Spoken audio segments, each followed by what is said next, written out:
Sanibonani bafethu, ukuthi enough Dlamini lo owenza ama-tutorial atende.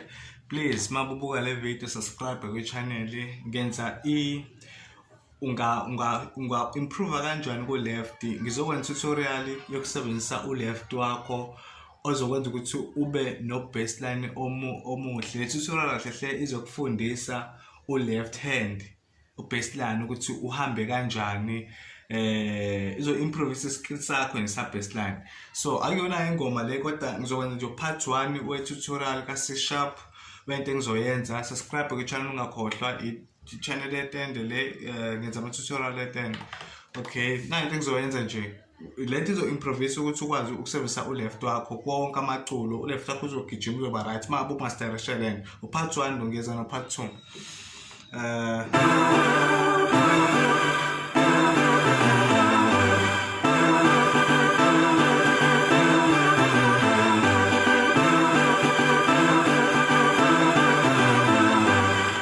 Nje leyo nto leyo ngikhombisa ukuthi ngipresse kanjani ku-baseline wami, ngapressa kanjani na ku-right hand wami.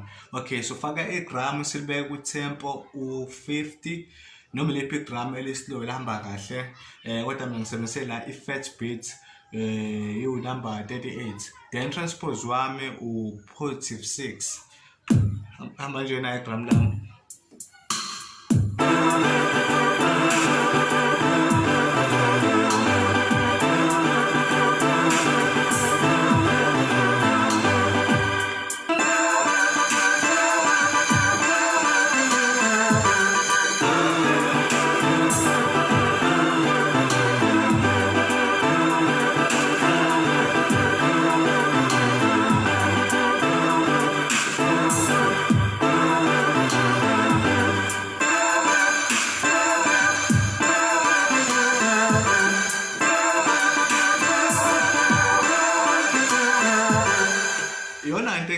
Simple lento elula akuyona ingoma kodwa into ezokusiza ku-left wakho ngoba u-left uyagijima la uphambana kakhulu no-right hand wakho. Okay, le tutorial ihamba kanjena-ke. Lento engiyenza ihamba nje part 1 ngiyeza no part 2 na F sharp ngiyayenza la. Subscribe ku-channel ungakhohlwa.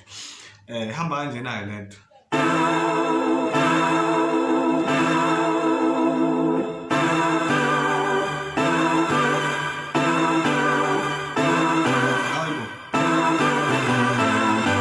Ngiphinde kwesibili ke.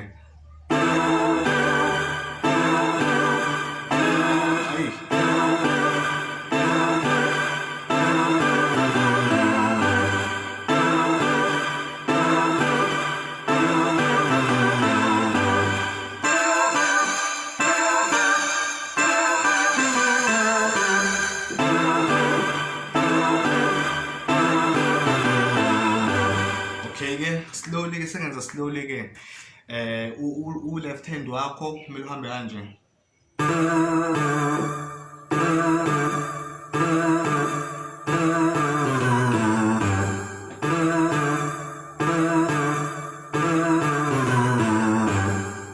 Futhi ngiphinde kuvezela ama-button engiwaciphazana ngo-left hand. Ngiciphaza i-button, ngiqala la, ngisuke ngidlula ngigijima la. Ngidlula kanje.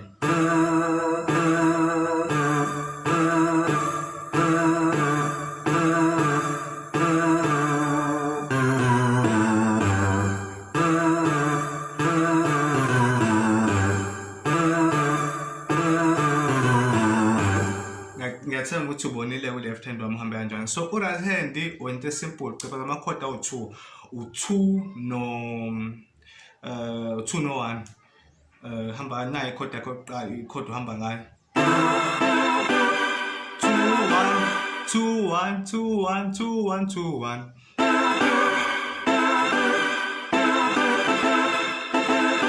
Hayi, okay, nakho sekangidida amabe ngishaya kanje u-baseline ungeke. Kodwa it's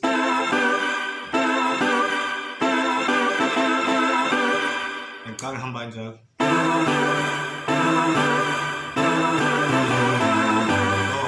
Papa. Uhamba kanjalo.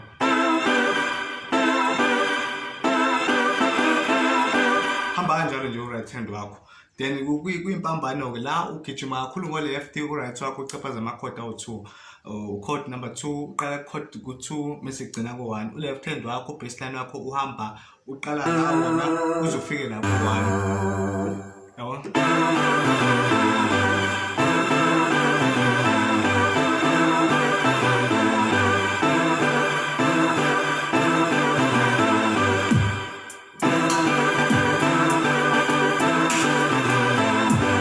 subscribe kwi-channel lento izokusiza ucomment engabe ungasatisfy ilokhuza ekudida lento lekhona ngizokwazi ukwenza tutorial enye elandelayo kube part 2 ibe suitable vele part 2 yeza walento le ngisazoqhubeka nayo kodwa nje bambe i-basic engiqale ngayo ngiyeza no part 2 kuyobe sekuthiwa ukuthi xaxa part 3 kuzobe ku C# subscribe kwi-channel show